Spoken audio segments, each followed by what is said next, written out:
ಒಂದು ಕಾಡಲ್ಲಿ ಒಂದು ನರಿ ಇತ್ತಂತೆ. ಬಟ್ ಅದಕ್ಕೆ ವಯಸ್ಸಾಗ್ಬಿಟ್ಟಿರುತ್ತೆ. ಸೊ ಕಾಡಲ್ಲೆಲ್ಲ ಒಂದು ವಿಚಾರ ಹಬ್ಬುತ್ತೆ, ನರಿಗೆ ತುಂಬ ವಯಸ್ಸಾಗಿದೆ, ಅನಾರೋಗ್ಯ ಇದೆ, ಅದಿನೇನು ಸಾಯುತ್ತೆ ಅಂತ ವಿಚಾರ ಹರಡುತ್ತೆ.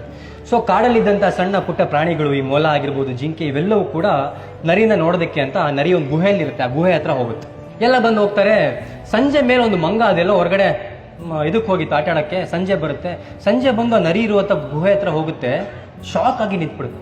ಒಳಗಿನಿಂದ ನರಿಗೆ ಯಾರೋ ಬಂದ್ರಲ್ಲ ಅನ್ನುವಂಥ ಒಂದು ಸೌಂಡ್ ಬರುತ್ತೆ. ಯಾರದು ಒಳಗಡೆ ಬನ್ನಿ ಅಂತ ಕರೆಯುತ್ತೆ.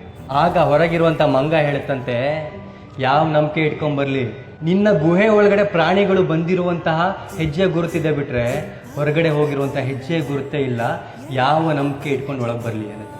ನಾವು ಯಾವಾಗ ಜನಗಳಿಗೆ ಅಯ್ಯೋ ಪಾಪ ಅಂತ ಓಡೋಗ್ತೀವಲ್ಲ, ಸಿಗಾಕೊಂತೀವಿ. ನಂಬೋದು ತಪ್ಪಂತಿಲ್ಲ. ನಿಮ್ಮ ಹುಷಾರಲ್ಲಿ ನೀವಿರಿ. ಇಲ್ಲ ಅಂದ್ರೆ ನಿಮ್ಮನ್ನ ನಂಬಿಸಿ ಮೋಸ ಮಾಡಿ ಹಳ್ಳಕ್ಕೆ ತಳ್ಳಿ ಆಟ ನೋಡ್ಕೊಂಡು ಹೋಗುವಂಥ ಜನಗಳು ತುಂಬ ಜನ ಇದ್ದಾರೆ ಮಕ್ಕಳು.